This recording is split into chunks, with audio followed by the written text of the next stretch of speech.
Again, one of the definitions I mentioned about sin could be missing the mark, but it's also willfully disobeying God. So I don't want to sugarcoat it and say that you're aiming like you're trying your best, but then you missed. No, so well. I mean, you tried it, and whatever. I mean, honestly, disobeying God of any kind is clearly sin, and that is what happened here. We looked at the creation, and again, I know I'm skipping a lot, but again, the focus here is to try to get into creation and evolution and kind of get into that, but it is very important to make note of.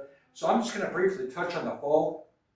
Genesis 3, verse number 16 is where we're going to look at here. Genesis 3, 16 through 19. Genesis 3, 16, if you look there with me, and unto the woman he said, I will greatly multiply thy sorrow and thy conception. In sorrow thou shalt bring forth children, and thy desire shall be to thy husband, and he shall rule over thee. And unto Adam he said, because thou hast hearkened unto the voice of thy wife, and hast eaten of the tree which I commanded thee, saying, thou shalt not eat of it, cursed is the ground for thy sake, in sorrow shalt thou eat of it all the days of thy life. Thorns also and thistles shall it bring forth to thee, and thou shalt eat the herb of the field. In the sweat of thy face shalt thou eat bread, till thou return unto the ground, for out of it wast thou taken. For dust thou art, and unto dust shalt thou return. So again, I just wanted to briefly touch on it because it is very critical to understand that many of the things that we find in this world that we just take for granted, that, for example, women automatically have labor pains, does not seem to be the case that it always was that way. So the Bible doesn't clearly say if their children, for example, Cain and Abel, were born during this time or afterwards, but it's very possible that they had not only Cain and Abel in the Garden of Eden, but it's also possible that there were other children. So again, I'm not going to say definitively. There are many things that I am speculating or maybe just throwing out there as a possibility. But definitely those things were not part of God's plan. We find also that he mentions about thorns in verse number 18 and thistles as well. So those were things that God did not plan it. And again, it's not that there was no work, but the type of work was not strenuous. It was not incredibly difficult. It was something really to keep them occupied. And Adam was a caretaker of the animals and the Garden of Eden. So that was really his primary function. It was not something that was going to be exhausting or strenuous in that type of work. But now part of the curse of the fall of man is that the type of work is going to change. It's going to bring sweat to his brow. It's going to be difficult. It's going to be laborious. It's going to be taxing upon his body. And there are going to be trials that are going to be there. And again, I know we're not all farmers, but this also brought in a change, I believe, of not only the body autonomy, and again, like I pointed out in verse number 16, that now women are going to have pain with their conception. There's going to be sorrows that are there. And again, as I said, that was not something that I don't believe was in the original plan for God, but because mankind chose to disobey that, and again, I don't believe that things quite exactly oxidized in the way that we have today, if you will. Say that because, oxygen and water are some of the most destructive forces on the face of the earth. Now, if you want to destroy something, it might take a little while, but if you want to destroy something quickly, get a huge flood, and it's going to destroy it very quickly. You want a water leak and destroy a house, you don't fix your roof for a couple of years and see what happens. It's going to destroy not only the roof, it's going to destroy the sheetrock, it's going to destroy the floor, it's going to destroy everything. So don't fix your roof if you want to see what happens with a little bit of water damage, and it's going to mess up everything, okay? So I think that the way that reactions chemically happen began to change differently. So again, I do think that there were, and again, I know I'm speculating here, but there were changes that happened. And again, we're kind of interpreting what this thorns and thistles would mean. It means when you build a house, it's not going to stay perfect forever. When you build those bricks and things, the wind is going to be beating at it, and maybe a tornado might come and knock it out. So there's things that are going to be destructive now from nature that we're finding there. It's going to be taxing and work. And again, he says about the eating of the bread, because it used to be very easy for them just to go and get some food off of the trees, and they would eat an apple or eat a pear or whatever it was that was there for them to eat.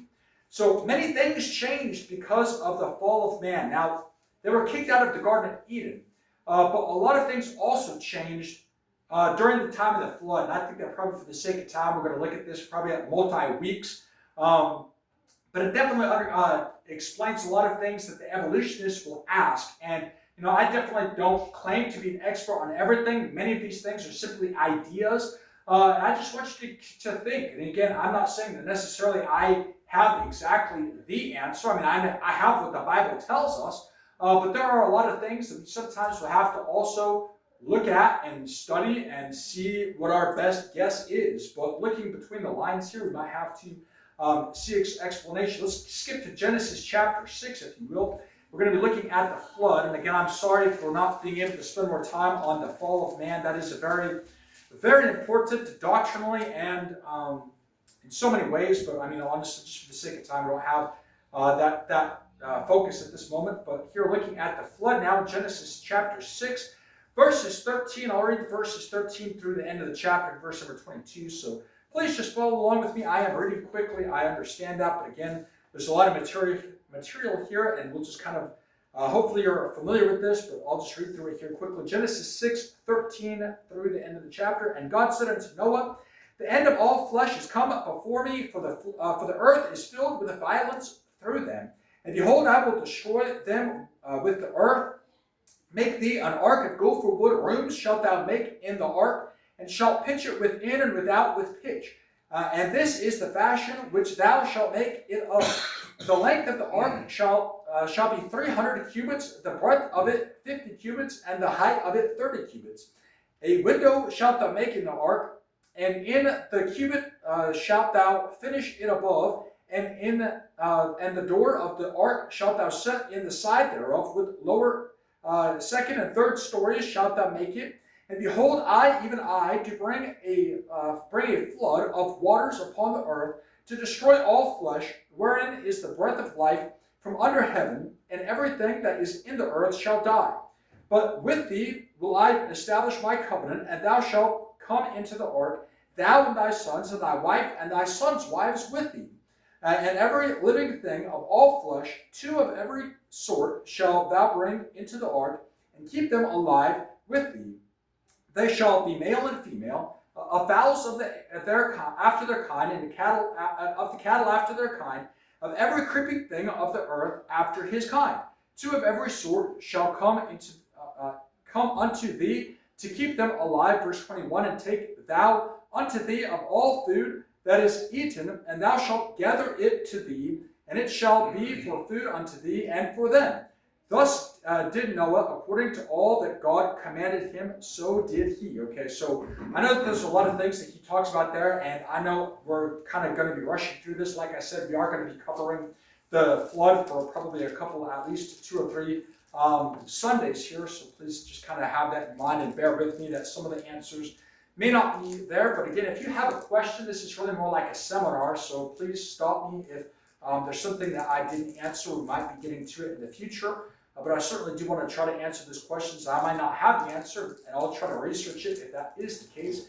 Something I do need to touch on briefly that I mentioned a few weeks ago, but I didn't have the TV set up or anything like that, but I do want to make a mention here. I don't know if y'all can see it. I apologize for the quality of the image. It was saved as a very low quality image, but hopefully you can see that there's the earth, or a representation of the earth in the center. And there's sort of a blue sphere going around it, and it's kind of cut out there to kind of show the inside of it. I mentioned that when God separated the waters from the waters there in Genesis chapter 1, that he was basically separating the firmament and separating basically the heavens that were there, if you will. And again, I mentioned that I believe, and again, I don't necessarily have exactly what God was talking about, but this is how many intelligent people, and I would agree with this as well, not that this is my idea, I certainly did not come up with this, but basically that there was a ring around the earth of ice, and that was essentially what they would interpret that to mean. Now, there are many beneficial things that this would have had there. First of all, if there were asteroids or something like that, this ice would have potentially protected the Earth from being impacted by asteroids or meteorites or something along those lines. Secondly, this would have created a pressurized atmosphere in which the world would be basically regulated like a biodome or a biosphere, something a lot like that. And essentially, there were no seasons and things like that at this time. Essentially, the Earth was perfectly temperate, perfectly regulated in temperature and things like that. And again, I do think that these are things that are not scientifically provable. Even from the Bible, I know that we are kind of, grasping and reaching at some of these things. But again, none of these elements exist at all today. And again, that's the thing. This is not a scientific explanation per se, but I do believe that it explains some things like why animals and plants, by the way, got so big. And I have the next slide as well to kind of show a different angle of that, if you will. So again, the Earth was surrounded by sort of an ice layer, or a water canopy is what it's called here. And again, the firmament means an atmosphere, and we could see that would be where basically the air would be that we'd be breathing there. So it would be a separation of the heavens. So this would be the first heaven. The outer space would be the second heaven, and then the place where God dwells would be the third heaven. There is what we would understand it to be. So, of course, the flood caused God to cause all of these ice layers to rain down upon the earth, and also it mentions about the wells, because again, we would believe, and of course even evolutionists, they'll look at this as well, the earth was all interconnected. Of course, we have continents and things like that now, and I think I mentioned it before as well, but there were no large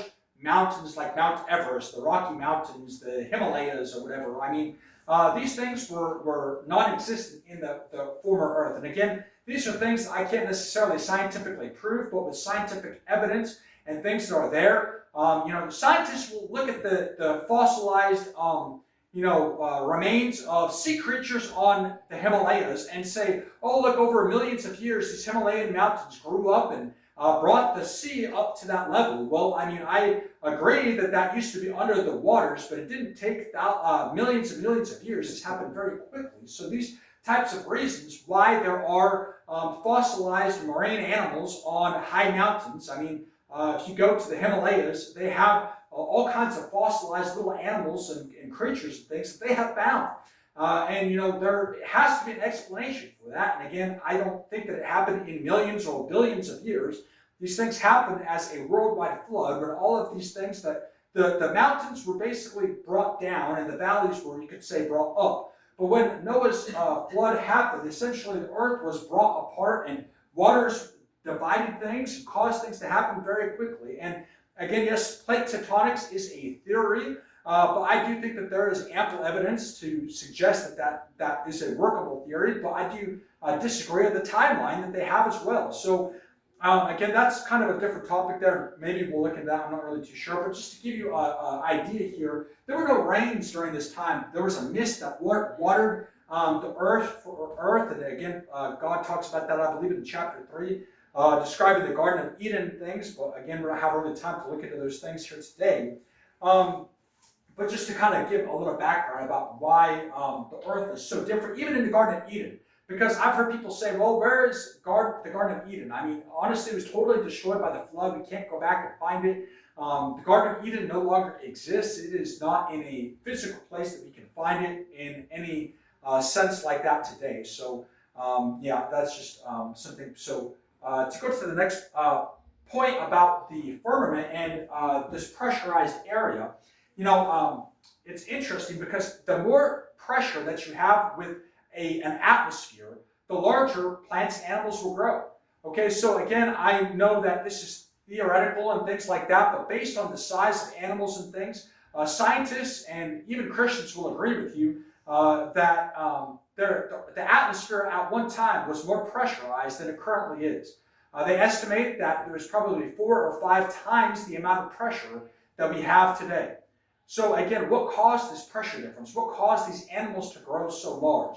Well, again, or evolutionists will probably have different answers than what I would say, but again, I would attribute primarily the reason why we find, dinosaurs that got so big And plants like ferns and other fossils and things, they got massive. I mean, tens of times bigger than what we have. We've got dragonflies. We have found fossilized dragonflies that were, dozens of times bigger than we find them today. Now, is it that those were completely different species, or did they evolve from something else, or why were they so much bigger? That's great questions, because we find fossilized evidence, and I've heard people theorize that God put those fossils there just to confuse people. I don't believe that at all. I think that these were real animals that got fossilized. But in order for a fossil to be fossilized, it takes something, and really a certain amount of dynamics to happen all exactly right. Because if you don't fossilize it, it's going to just be eaten alive by insects and bacteria and things like that, and you're just going to have the bones that are left, and it's going to be basically destroyed. Or it might be mummified if it's under different conditions. And there's different ways, or it just might, decompose.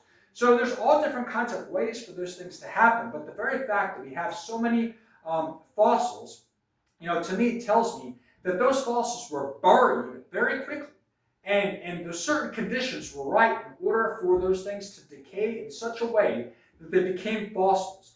Okay, so again, that is a certain type of dynamics and things that we don't just find happening all over the place everywhere, but we do find fossils all over the world. I grew up in a place that there are a lot of fossils. There's a valley there called Dinosaur Valley that's only about 20, 30 miles away from where I was born and raised. And, there are places that are very known. And there's a Dinosaur, Colorado, where they have found hundreds and thousands of fossilized dinosaurs all over the western United States and Utah. Here in California, there are fossilized remains of these animals. So to me, I think it's very misleading of a person to say that that's the explanation, is God was putting those things there to confuse people. No, I personally believe that those were real animals at one time. They got much larger than we find those animals today because of the pressure, and the dynamics of the world are so different. Again, they didn't have hurricanes, they didn't have the tornadoes and rain and different things like that because of how the earth was structured. And just really the environment is so much different than we find today. The pressure is different. This ice layer around the world, and again, we find, Saturn and other planets have rings around them. Now, those are not necessarily a complete shield around them like this theory is sort of bringing up. But I do think it's very plausible that there was sort of like, you could say, a ring around the earth at one time. That, again, we don't find this today, but it does explain where the waters are separated from the waters. I think that does provide a very logical explanation, again, based on some of the things that we find in the world as well. So the next thing we find here is a question here that I have for you is because God is, and we'll look more at the ark in this, we're definitely not going to have time for all this today, but when God is giving instructions to Noah about the ark and how to build it, a word there is used to describe this in verse number 15. I don't know where else, but verse number 15 for sure. It's saying about 300 cubits there, and the breadth of 50 cubits. Well, what is a cubit? What is the height of it? 30 cubits. Well, a cubit is kind of an old-fashioned way of saying basically from the length of the tip of your finger to your elbow. Okay, so that's what a cubit is. Now, you might have a longer cubit than I have, and that probably does differ from person to person there a little bit as well. But a person that has bigger structure and things like that, like perhaps the tallest, where are we at here? The tallest person that ever lived that we have recorded was Robert Wadlow, I believe is how his name is pronounced. He was 8'11", and this is recent. He was an American. I believe he was from Illinois. And this was in modern recorded history. That we know that this man lived to be 8 foot and 11 inches. So it's not that crazy. Now, it's pretty tall. Now, that's taller than Shaquille O'Neal, Michael Jordan, all these famous guys that are tall and well known for that. But so I would say how long is a cubit? Well, we do know that that's the measure from tip of your fingers to your elbow, the tip of your elbow. But again, looking at these measurements here, if we know that the animals got much bigger, okay, it's very reasonable to think that people also got bigger under these dynamics. Okay, so how big were these things? How big were exactly? And again, if we're using modern measurements and things of what a cubit would approximate to be, it'd be about 18 inches. That's what we pretty much would say is essentially that. Now, are there differences of cubits? Yes, there were. the Egyptian cubit was not the same as the Greek cubit. They would be approximately 24 inches long. So again, it does depend on what kind of measurement system you're looking at. But again, if you're talking about a person just quickly just going about that and measuring their things, they didn't have tape measures most likely. Measuring something by the tip of your finger to your elbow, it depends on how tall you are, how long your cubit is. So again, based on modern measurements, we could say about 18 inches. But I wouldn't be so sure to say that. I would actually say there's probably a reason to think that this actually might have been much bigger, how the dimensions of the ark were. Now let me go back here. This is a little bit out of order. I apologize for that. But again, I'm looking here. This is a modern person. I don't know if y'all can see this, but compared to a Triceratops, compared to a Tyrannosaurus Rex, some other animals here, I don't exactly know, probably can't even pronounce it, Spinosaurus, and some other kind of saurus there. So a modern human would be very different in size compared to some of these animals here. Now, again, the dynamics of the atmosphere and things like that cause these animals to grow, these plants to have giant ferns and different things like that. I think it would be very ignorant of us to say that it didn't also impact people.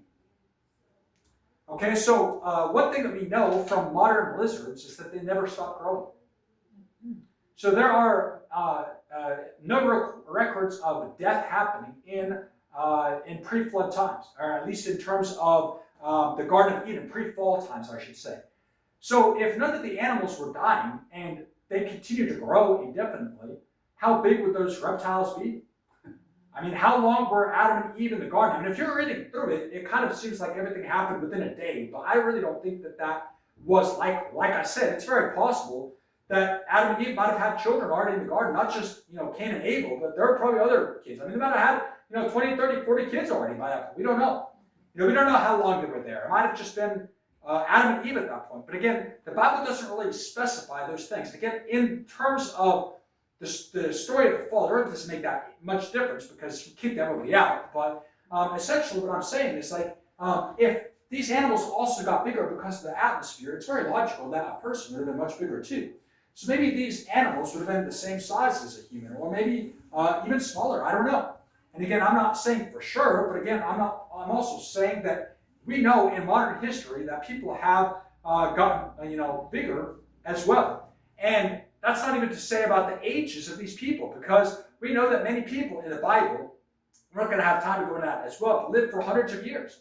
There are records of people living 700, 800 years, even Noah 600 years when he starts to build the ark. So, you got to ask yourself, why was the Bible saying these people lived hundreds of years? When nowadays, if you make it to 100, you're an old person, and people are amazed by that. Consider yourself blessed to live to 100, let alone 500 or 600 or 700, right? So what was the difference? Well, again, there were differences in dynamics, the things that people were eating. I think that's part of the fall, is that things are going to constantly decay more. So the cells in our body are going to be constantly decaying. The DNA is constantly breaking down, generation by generation by generation. Adam and Eve were created perfect physically in the Garden of Eden. There were no problems with their DNA. There were no maladaptions. There were no genetic defects of the original Adam and Eve in the Garden of Eden. Okay, but as time progresses, that's part of the thorns and thistles. That's part of the sweat of the brow. That's part of the fall. We see that things are going to degrade over time. Our DNA is going to break down. Without the layer around the earth, the sun is going to break down and hit the earth more with ultraviolet light. One of the worst things for your skin is the sun. That's why if you're outside, use sun protection and things like that. Use a hat to shield yourself from the sun, because that sun, the ultraviolet light, will destroy paint or your skin or all kinds of things. Okay, so this shield of ice would have likely protected animals and made the pressure of the air much greater to cause things to grow. And again, I think that probably if animals and plants and things were growing so large, probably it's very likely that people were growing at least 5-6 feet taller than they are today. I mean, I don't know exactly how long or how tall. I mean, the Bible does record giants in other places of the Bible and things like that, so I don't know. And maybe comparatively, they were giants. I mean, I don't know if they saw these ruins when Noah and his family got off the ark and stuff. I mean, in terms of their children, the family, the things that they built. But obviously things were different. Things have changed. Again, this is just a picture here in an artist's compilation here. And this is saying about like 10 feet. So that's what the height of this this dinosaur that they're saying compared to people. And giraffes are very small compared to T-Rex and things like that. So we have modern animals. The blue whale at the bottom here that are very large. Okay, so we think about, wow, a dinosaur was huge. Well, yes, it was huge, but it's not. We have living animals today that were huge too, and are huge. So even today's atmosphere and pressure and things like that support animals like the blue whale, like giraffes that are very tall, and it's only probably like 1/3 shorter than the T-Rex and things like that. Now, I know we don't have animals that are super, super tall like the Brontosaurus or Brachiosaurus or whatever that animal was there. And yes, I mean a flying pterodactyl would be gigantic to a person and things like that comparatively. But again, with the same atmosphere, the pressure and things like that were happening in that day and age, I believe that we were also affected. Probably maybe as big as a giraffe. I don't know. I mean, it definitely would have been much larger probably if those things were causing animals to grow so much bigger. I could definitely think that we would also be bigger as a human species. I also mentioned Robert Wadlow, and again, this is documented. These are literal, actual pictures of that man. And again, this is without any special pressure, any kind of special environment or anything like that. I mean, this is recorded just about 100 years ago there as well. So, as I was researching this, I was coming across some questions that atheists were asking things. Man, I'm not going to have time for this today at all, but people will get caught up on these things about the flood, about questions about, because evolutionists, and when I was an atheist, I had a list of about 20 questions I asked a man that eventually witnessed to me there at the end of that day. But most of my questions were regarding Noah's flood. How did he get all of those animals in the ark, and how is it possible? All these things. Well, an atheist that I found here asked a question here: how much water would be needed for Noah's flood? And of course, they're scoffing and skeptical of these things here. So is it even possible? And that's a great question, because, we're looking at these things, and is it possible for the floods to cover the whole earth? Well, as I mentioned here, this is what we find here in Answers in Genesis. I took this from there, screenshotted. The Noah's Ark story raises many questions. How could he cram, I'm sorry, this is from that atheist there, but he's asking, how could he cram 17,400,000 individual animals on a boat? Okay, so I don't know where he got that number, but I think he's just using a large number for all of the species and things that exist. How could that be? How could it be that a wooden boat survived the worst storm in history? Great question there. What did the animals eat? Also a good question. We find that the Bible mentions that, but what did they do with all of the feculence, which I'm assuming is the waste that he's talking about there from the animals? Great questions. Those are good questions, because we read the Bible here that Noah was told to build a boat, and that's what he did. Okay, so the atheist, the skeptic, is asking these types of questions. And let me see what this says here. So this person says, one question that has annoyed me for years is not as obvious. Just how much water are we talking about? So again, that was the question from a couple of here. How much water would be needed for Noah's flood? So Genesis 7:20 says that the water submerged the world's highest mountains under 15 cubits of water. So again, so if we're using modern measurements, it'd be about 18 inches, which that's not very high. Even if we assume that there were giants and things, 15 cubits of a giant is probably still not very much at all. But what that means is the flood covered Mount Everest, which again, yes, it did, but Mount Everest wasn't as high as it is today. So again, he's saying, which is 29,028 feet tall, and getting a bit taller every day. Okay, so that's not deniable that it is getting taller. We do observe that. And with 22 feet of water. And again, it's totally mistaken. You're totally misunderstanding what the Bible is even talking about, because there were no Mariana Trench in the ocean. There was no Mount Everest that we see today. Those things did not exist. The Earth was more of a similar elevation, if you want to say that. And when the floods happened, it split things apart. It split continents apart. It split waters came out of the previous ground. The waters that had been protecting the earth were destroyed and came raining down upon the earth. So all kinds of changes were happening. So again, you can't just assume that because we observe Mount Everest at 29,000 feet today, that's how it always was. Okay, so my argument here is that the Bible's not necessarily saying that, water covered the earth up to 29,000 feet plus, 15 cubits. It's not what the Bible's saying at all. But if there were less, ocean level like deeps and fewer of the mountains, I mean, it really adds up. So it was more of just a solid piece of more or less, the same elevation around the world there. So what the atheists are saying, for the biblical flood to have happened, the water on earth had to miraculously multiply by about 250%, which that would be a miracle, and that's not what the Bible's saying, and that's not what I'm saying, and that's not what most young earth Christians would say either. Okay, so we're not saying that there was miraculously more water. Okay, God used the water from the oceans, from the waters that he separated that did fall upon the earth. So basically all of the water that's here in the lakes and streams and rivers and oceans and so forth, those were around the world, but just differently than we see today. So it's not in any way, shape, or form comparable to what we see today. So again, they're misunderstanding, first of all, by asking this type of question. And then for the sake of time, I have much more material. We'll probably have to get into that later on. I hope that this is sparking some questions, hopefully answering more questions than it's causing there. But again, if you do have questions specifically about any of these things, this is really more of a seminar. If you want me to stop and try to answer something, I'd be happy to say that. Again, I don't really have time to get into the answers with that today, but we will pick up with that next week about some of the answers. But I'll tell you this, just a kind of a sneak peek. There was not 250% more water than we observe today. So again, I think the answer really is found that the elevations were more similar around the earth. There was not the highs and the lows that we observe today. But we'll go ahead and go to the Lord in prayer here at this time. And we'll just have a moment here of prayer, and I'll come and pray together.